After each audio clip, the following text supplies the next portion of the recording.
दुनिया को अब इंडिया की ज़रूरत है, इंडिया को दुनिया की ज़रूरत नहीं है। इंडिया न्यूट्रल होने की वजह से आज उसके रिलेशन अमेरिका के साथ भी अच्छे हैं, रशिया के साथ भी अच्छे हैं। हम आपने बात की सेटेलाइट टाउन, वो बड़ी अच्छी बात, उसकी मैं तारीफ़ करता हूँ इंडिया की भी और रशिया की भी, कि वो आपस में मिलकर अपनी कौम को सर्व कर रहे हैं। रशिया एक बहुत लार्जर एक्सपोर्टर और जनरेटर है ऑयल का, गैस का, नेचुरल गैस का, तो उनको डायरेक्ट लाइन बहुत अच्छी उनको फैसिलिटीज़ मिल जाएंगी और वो उनके लिए ट्रेड करना बहुत आसान हो जाएगा और उनको चीप फ्यूल मिलेगा। और जैसे कि अभी उनकी यूक्रेन और रशिया की वॉर चल रही है, उन पर थोड़े सेंक्शंस हैं ऑल अराउंड द वर्ल्ड, तो अभी उनको और ज़्यादा चीपर मिलेगा। अगर वो ऐसा काम हो जिसमें अमेरिका मतलब ये कि उसकी पावर कम हो जाती हो और जो दूसरे जो पावर्स है और ये जो दूसरी रीजन्स है उनके में से पावर्स निकलते हों और उस तरह वो अपनी मतलब ये कि ना अपनी बसात के मुताबिक और अपनी ही मर्ज़ी के मुताबिक वो डील्स कर सकते हो दुनिया के साथ, बाकी कंट्रीज़ के साथ मायदे कर सकते हो। तो ये तो मैं एक अच्छा शगुन समझता हूँ। अस्सलाम वालेकुम, नमस्ते, सत श्री अकाल। मैं हूँ सना अमजद। नाज़रीन, इंडिया रशिया में सैटेलाइट सिटी बनाना चाहता है। ऑलरेडी रशिया इंडिया का चौथा ट्रेडिंग पार्टनर बन चुका है। जितना इंडिया ने रशिया से तेल ख़रीदा है उसके बाद ऑलरेडी जो है इंडिया रशिया के साथ बहुत सारे प्रोजेक्ट्स पर काम कर रहा है। इंडिया और रशिया मिलकर जो है मार्स एयरक्राफ्ट जो है वो रेडी कर रहे हैं। लेकिन अब इंडिया रशिया के अंदर सैटेलाइट सिटी बनाने जा रहा है। इससे इंडिया को कितना फ़ायदा होने वाला है, आइए जानते हैं पाकिस्तान की आवाम से। अस्सलाम वालेकुम। वालेकुम सलाम। आपका नाम? मेरा नाम मोहम्मद तौकीर है। सर, आप तक ये खबर पहुंची होगी कि इंडिया जो है वो रशिया के अंदर सैटेलाइट सिटी बनाना चाहता है। ऑलरेडी इंडिया के रशिया के साथ ताल्लुकात दिन ब दिन बहुत बेहतर होते जा रहे हैं। इंडिया और रशिया डिफरेंट प्रोजेक्ट पर काम कर रहे हैं और अब एक और ख़बर सुनने में आई है कि इंडिया रशिया के अंदर, रशिया की एक सिटी के अंदर जो है वो सैटेलाइट सिटी बनाने जा रहा है। मैम, पहले तो सबसे पहले मैं आपकी तारीफ़ करूँगा कि आप जिस कंटेंट पे काम कर रही हैं ये बड़ा ही ऑप्टिमिस्टिक और पॉजिटिव मैसेज आप थ्रो करती हैं all over the world Pakistan की तरफ से, कि पाकिस्तानी हमेशा पॉजिटिव सोचते हैं। सम हो कि हमारे कुछ फैक्टर्स हैं जिनकी वजह से हमारा एक नेगेटिव इमेज जाता है। I really appreciate you. और मैं भी मेरा तौकीर मलकेरा चैनल है, मैं भी आपसे इंस्पायर होकर इसी कंटेंट पे काम कर रहा हूँ। और दूसरी चीज़ ये कि आपने कहा कि इंडिया बेसिकली वहाँ पर डेमोक्रेसी है और डेमोक्रेसी हमारे भी हाँ, लेकिन हमारे यहाँ वो कहते हैं कि बराए नाम है। दूसरी चीज़ ये कि इंडिया का आपने कहा कि चाइना और रशिया के आप बात अभी की, चाइना जो उस एरिया को क्लेम करता है, इस तरह के इंडिया के कई एरियाज़ हैं जिनको चाइना क्लेम करता है, लेकिन वहाँ पर वो डेवलपमेंट कर रहे हैं। आप रशिया में, उस सिटी में चाइना, रशिया और चाइना इंडिया मिल के एक अच्छी चीज़ है। हम हमेशा जो भी आवाम की फलाह बहबूद जिस चीज़ से हो रही हो वो हमेशा अच्छा वर्क होता है। इसको हम दूसरे डिप्लोमेटिक या दूसरे जो हर इंसान के अपने इंटरेस्ट होते हैं, हर कंट्री के अपने इंटरेस्ट होते हैं, तो इसमें हम नहीं देखते इंडिया के इसमें इंटरेस्ट जो हो रहा है तो बड़ी अच्छी चीज़ है। और साथ ही मैं आपको ये चीज़ ऐड कर दूँ कि इंडिया इस वक्त दुनिया की 5वीं बड़ी इकॉनमी बन चुका है और तीसरी बनने जा रहा है। साथ हम देखते हैं कि वो IT इंडस्ट्री में दुनिया को अब इंडिया की ज़रूरत है, इंडिया को दुनिया की ज़रूरत नहीं है। पाकिस्तान के साथ ये कमज़ोरी रही है कि जब हम आज़ाद हुए तो 2 खेमे थे, एक रशिया का और एक सोवियत यूनियन का उस वक्त था और एक अमेरिका का था। और अमेरिका ने उस वक्त पाकिस्तान के साथ मिल गया और पाकिस्तान इंडिया जो था वो न्यूट्रल उस वक्त रहा। और न्यूट्रल होने का फ़ायदा उसको कितना हुआ? कभी लगता है कि यार न्यूट्रल होने की तकलीफ़ें बहुत फेस करनी पड़ती हैं, सारी चीज़ें करनी पड़ती हैं, लेकिन एंड दी एंड उसका रिजल्ट बड़ा अच्छा होता है। इंडिया की बात करें, इंडिया न्यूट्रल होने की वजह से आज उसके रिलेशन अमेरिका के साथ भी अच्छे हैं, रशिया के साथ भी अच्छे हैं। हम आपने बात की सेटेलाइट टाउन, वो बड़ी अच्छी बात, उसकी मैं तारीफ़ करता हूँ इंडिया की भी और रशिया की भी, कि वो आपस में मिलकर अपनी कौम को सर्व कर रहे हैं। अच्छा, इससे इंडिया को कितना फ़ायदा होने वाला है कि वो रशिया के अंदर सैटेलाइट सिटी बनाएगा? कहा जा रहा है कि वहाँ से ऑयल और नेचुरल गैस इंडिया निकालेगा और अपने मुल्क लेकर जाएगा। मैम, आप देखेंगे रशिया ने जब यूक्रेन के साथ वार की ना, अब अगर हम हिस्ट्री में जाते हैं तो बड़ी चीज़ें नज़र आती हैं। यूक्रेन की वार शुरू की तो रशिया को यूरोप के साथ जंग करना आसान नहीं काम था। अब मेरे बात सुने, उनके पास ऑयल है। अगर जर्मनी को ऑयल सप्लाई नहीं करती है ना, रशिया जो है वो यूरोप को ऑयल सप्लाई नहीं करता, यूरोप की सारी मंडी तबाह बर्बाद हो जाती है। ठीक है, अब रशिया, अब आप बैकडोर लग रहा है कि नेटो उसका साथ दे रहा है, अमेरिका साथ दे रहा है। ओ भाई, साथ दे रहे हैं तो फिर इस तरह क्यों नहीं आते वार में? क्योंकि उनको रशिया की ज़रूरत है। इस तरह इंडिया जो है, इंडिया हमेशा अपनी ज़रूरत के मतहत रिलेशन बनाता है। और अच्छी चीज़ ये है कि इंडिया को वहाँ पर अब आप जाएंगे, इंडिया अब 70% ऑयल पहले कहाँ से परचेज कर रहा है? रशिया से। पहले वो कहाँ से करता था? सऊदीया से करता था, इराक से करता था, लेकिन अब उसने अपना जो खेमा है वो ज़्यादा उधर, क्योंकि उधर सस्ता मिल रहा है। अब तो ईरान ने भी उन्हें ऑफर कर दिया कि अगर आप रशिया से तेल खरीद सकते हैं अमेरिका के मुखालिफ जाकर, तो आप हमसे भी ऑयल खरीदें। मैम, आप इंडिया सिर्फ खरीद नहीं रहा, वो पाइपलाइन के थ्रू बांग्लादेश के भी ट्रांसफ़र कर रहा है, वहाँ से लेकर अपने घर मैन्युफैक्चरिंग करके सम्मेलन को उसको तैयार करके, जिस तरह वो गाड़ियाँ एक्सपोर्ट कर रहा है, बाहर से कंपनीज आती हैं, फिर वहाँ पर उनको लोगो नहीं लगाने देता। हमारे यहाँ अलमिया ये है कि स्पोर्ट्स हमारे मैन्युफैक्चरिंग पाकिस्तान में होती है, लेकिन लोगों किसी और कंपनी का लगता है। मजदूर बेचारा हमारा पिसता है, यहाँ पर इंडस्ट्री हमारी है, लेकिन लोगों को और ले जाता है। जब ब्रांड किसी और का चलना है, किसी और कंट्री का नाम चलना है, तो हमारे मैन्युफैक्चरिंग का इंडिया ये है कि वहाँ से बाहर कंपनीज आती हैं, लेकिन वो लोगो अपने यूज़ करता है। इसीलिए आज उसकी मार्केट वर्थ दुनिया में बढ़ती जा रही है, और हमारी मार्केट वर्थ क्योंकि उसने अपनी एक्सपोर्ट्स को इम्प्रूव किया है। और वहाँ पर एक्सपोर्ट्स को इम्प्रूव करने के लिए क्या है कि बाहर से जो इन्वेस्टर्स आते हैं उनको आप अपने मुल्क में जगह दें, सिक्योरिटी दें, सारी चीज़ें करें। अनफॉर्चुनेटली हम कहीं ना कहीं इसमें लैग कर गए, और वहाँ पर आते हैं कि एप्पल अब देख रहे हैं, एप्पल वहाँ पर मैन्युफैक्चरिंग प्लांट लगा रहा है, दूसरी कंपनी वो चाइना को छोड़कर अब इंडिया शिफ्ट हो रही हैं। इंडिया रशिया से किस तरह से ट्रेड कर रहा है, लेकिन हम आज तक रशिया से तेल नहीं खरीद सके। खाम तेल हम आज तक रशिया से खरीद नहीं सके। पाकिस्तान में देख लें आप, तेल के प्राइसेस कहाँ तक पहुँच गए। मैम यहाँ से गरीब आदमी जिसकी डेली इनकम जो है वो 1000 है, तो आप उसको बताएं कि यहाँ पर अब ट्रांसपोर्ट हर बंदे की डेली नीड्स में आता है। उसके साथ हम आटे की बात करें, दूसरी चीज़ें की बात करते हैं। यहाँ पे हमारे इंडिया साथ नेबर कंट्री, वहाँ पर 96 to 105 मेरे ख्याल से, जहाँ तक मेरी रिसर्च है, वहाँ मिल रहा है। और पाकिस्तान में ये आपको पता है 272 पे चल रहा है अभी। तो गरीब आदमी पेट्रोल डलवाए या खाना खाए, ठीक है। पाकिस्तान आप वहाँ दुनिया से क्यों नहीं खरीद पाए? आपका जो सवाल मेन था, सवाल आपके जवाब मैं देता हूँ कि हम क्यों नहीं, हम आपको पता 2 खैमे बन गए थे। हमने अमेरिका के इंटरेस्ट के लिए आज भी काम कर रहे हैं, आज के हम नेटो के इंटरेस्ट के लिए काम कर रहे हैं। जब हम अपने इंटरेस्ट के लिए, अपनी आवाम के इंटरेस्ट के लिए काम नहीं करेंगे, तो हम इसी तरह अपनी ज़िंदगी गुजारेंगे ना। हमारे यहाँ इन्फ्लेशन बढ़ती जाएगी, प्राइस हर दिन ब दिन इंक्रीज़ होती जाएंगी, और आवाम पिसती जाएगी, और इसका फ़ायदा ऑटोमेटिकली सिर्फ और सिर्फ नुकसान जो है वो हमारे लोअर क्लास और मिडिल क्लास को होता है। अपर क्लास हमारी, क्योंकि बिजनेसमैन है, जैसी ही चीज़ें महंगी होती हैं वो स्टोरेज कर लेते हैं और प्राइस हाई कर देते हैं, उसको उनका फ़ायदा पहुँचता है, लेकिन अल्टीमेटली नुकसान हमारे मिडिल क्लास और लोअर क्लास को होता है। आपका नाम? उज़ैर। उज़ैर इंडिया रशिया के अंदर सैटेलाइट सिटी बनाने जा रहा है। क्या कहेंगे? इंडिया और रशिया के ताल्लुकात ऑलरेडी दिन ब दिन बहुत बेहतर होते जा रहे थे। अब इस तरह की जो चीज़ें हैं, प्रोजेक्ट पर इंडिया काम कर रशिया के साथ। कुछ दिन पहले खबर आई थी कि इंडिया रशिया के साथ मिलकर एक मार्स एयरक्राफ्ट रेडी करने जा रहे हैं, लेकिन अब इंडिया रशिया के अंदर एक सैटेलाइट सिटी बनाने जा रहा है। क्या कहेंगे? जी बिल्कुल ऐसा है। इंडिया, हम देख रहे हैं काफ़ी देर से, हर ना सिर्फ आईटी के सेक्टर में, डिफरेंट सेक्टर्स में दिन ब दिन तरक्की कर रहा है, ठीक है। वो ना सिर्फ रशिया से, बल्कि आप थोड़ा सा वास्ट इसका पोर्टफोलियो देखें ना, इसके पॉइंट ऑफ व्यू देखें, तो वो पूरी दुनिया के साथ उसके रिलेशन अच्छे बन रहे हैं, और वो अपना दिन ब दिन हर सेक्टर में तरक्की कर रहे हैं, जिससे बेनिफिट क्या हो रहा है। अब सबसे पहले आप देखें कि उन्होंने आईटी सेक्टर को बहुत ज़्यादा टेक ओवर कर चुके हैं। किसी ज़माने में हम देखते थे कि इंडिया में ये मसला है, वो मसला है, पॉवर्टी इतनी है, सब कुछ है, लेकिन उन्होंने उस सब चीज़ों को के साथ साथ होते हुए उन्होंने अपने कंट्री पे काम किया है, उन्होंने उन चीज़ों को ओवरकम किया। और उनकी अब इस टाइम यूनिवर्सिटीज़ आप देख लें, उनकी यूनिवर्सिटी का मयार, अब हमारी पाकिस्तान से अगर आप कंपेयर करना चाहें, हम बेसिकली हम पाकिस्तान से कंपेयर करते हैं।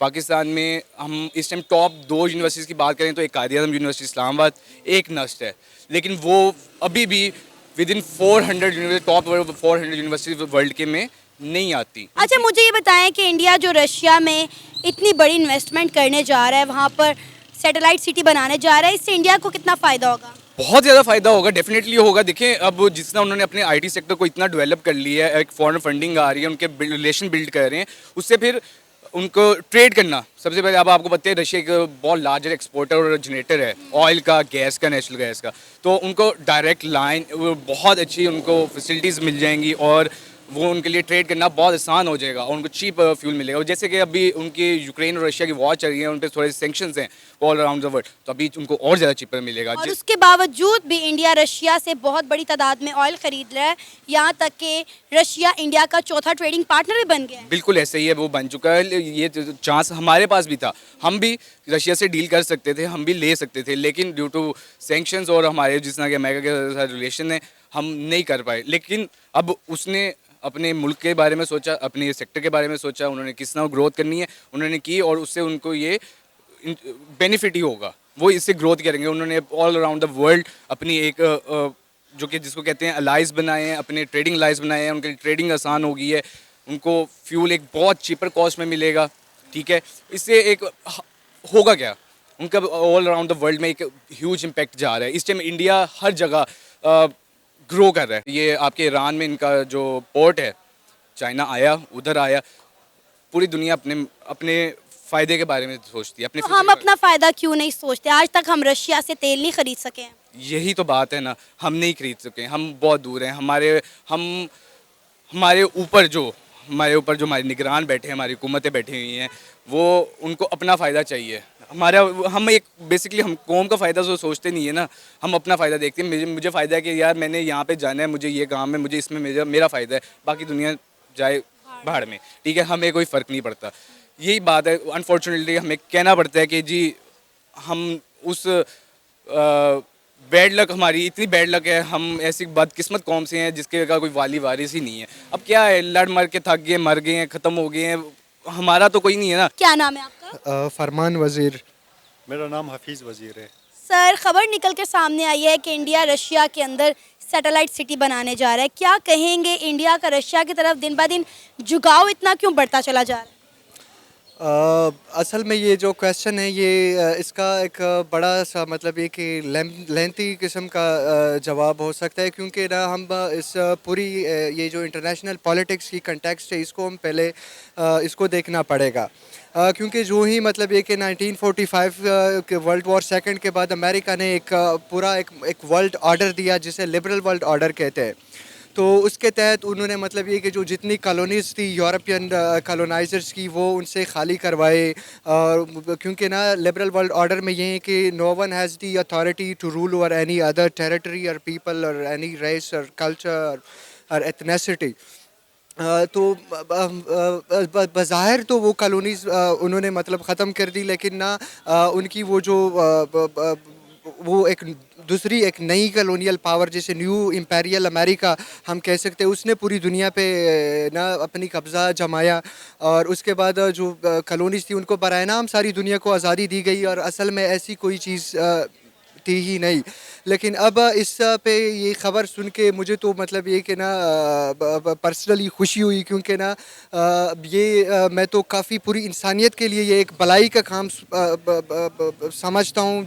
अगर वो ऐसा काम हो जिसमें अमेरिका मतलब ये कि उसकी पावर कम हो जाती हो, और जो दूसरे जो पावर्स है और ये जो दूसरी रीजन्स है उनके में से पावर्स निकलते हों, और उस तरह वो अपनी मतलब ये कि ना अपनी बसात के मुताबिक और अपनी ही मर्ज़ी के मुताबिक वो डील्स कर सकते हो दुनिया के साथ, बाकी कंट्रीज़ के साथ मायदे कर सकते हो। तो ये तो मैं एक अच्छा शगुन समझता हूँ, क्योंकि ना अमेरिका बज़ाहिर तो सारी दुनिया की मतलब ये कि ह्यूमन राइट्स की और जितनी भी अच्छी चीज़ें हैं उनकी सारियों की वो ख़ुद को चैम्पियन कहती है।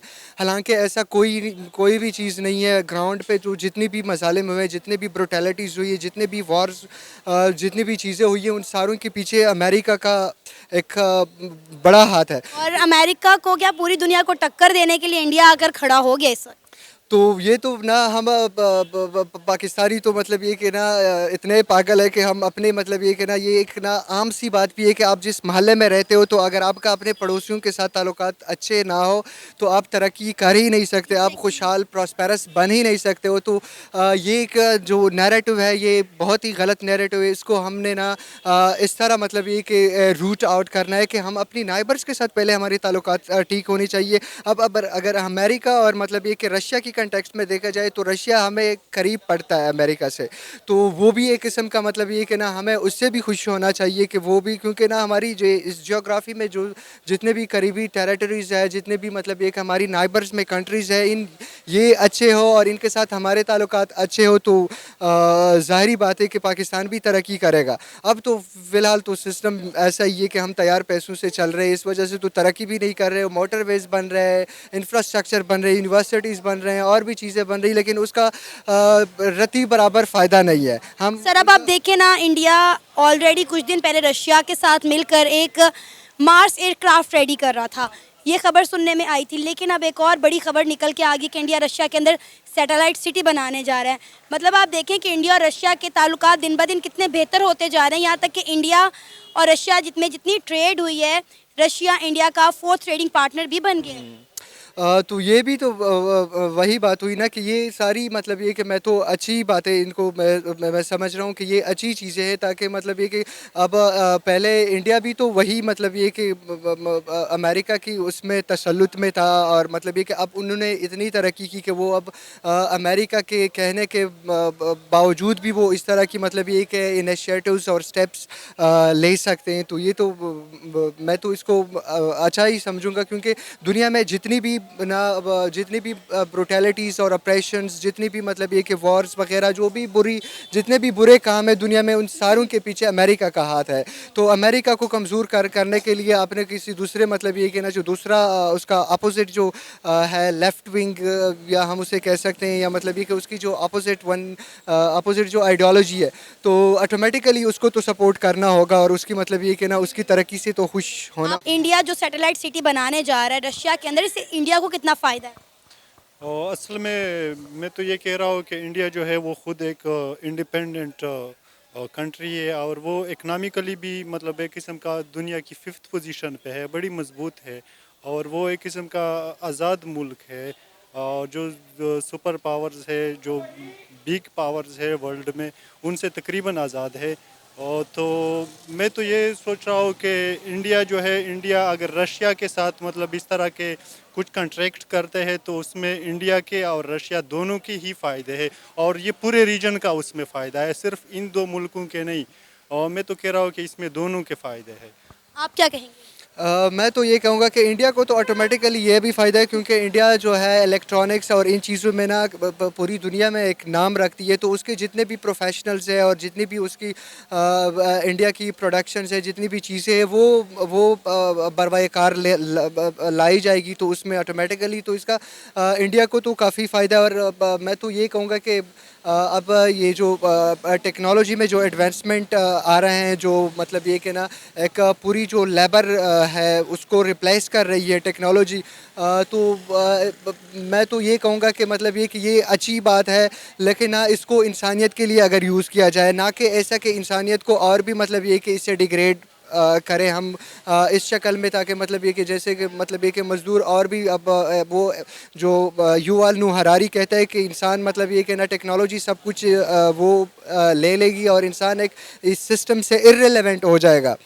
तो ऐसी बात सिर्फ ना हो कि मतलब ये कि ये और भी मतलब ये कि इंसानों को इस सिस्टम से इर्रेलेवेंट करे, और उनको ना अभी तो एक्सप्लॉयटेशन तो हो रही है, लेकिन टेक्नोलॉजी जिस एडवांसमेंट के साथ जिस स्पीड के साथ एडवांस कर रही है, तो लगता है कि मतलब ये कि ये इंसानियत को इर्रेलेवेंट और मतलब ये कि एक्सप्लॉयटेशन भी नहीं करेगी, इंसानियत की इतनी हद तक चली जाएगी। अब तो कम से कम ना एक्सप्लॉयटेशन तो हो रही है इंसानों की। तो ये कहूँगा कि ये टेक्नोलॉजी और इन चीज़ों को सारों को मतलब ये कि हम ऐसी बनाए जाए कि मतलब ये कि ये इंसानियत और ह्यूमैनिटी बेस्ड हो, जिससे इंसानियत को फैसिलिटेट किया जाए, ना कि इंसानियत को इस सिस्टम से और भी मतलब ये कि ना इर्रेलेवेंट किया जाए। ये था हमारा आज का प्रोग्राम। आपने जानी पाकिस्तानी अवाम की राय। मेरा मानना ये है कि पाकिस्तान को अपनी फॉरेन पॉलिसी बेहतर करनी चाहिए, और अपने इर्द गिर्द के जो ममालिक हैं उनके साथ ताल्लुकात बेहतर करना चाहिए, अपनी एक्सपोर्ट को बढ़ाना चाहिए, ताकि पाकिस्तान जो है अपने बदतरीन मौशी बहरान से निकल सके। आपकी इस बारे में क्या राय है? आप भी अपनी राय का इजहार कर सकते हैं नीचे दिए गए कमेंट सेक्शन में। इसी के साथ मुझे इजाज़त दें, पर जाने से पहले हमारे चैनल को सब्सक्राइब करें, वीडियो को लाइक करें और शेयर करें। अल्लाह हाफिज़।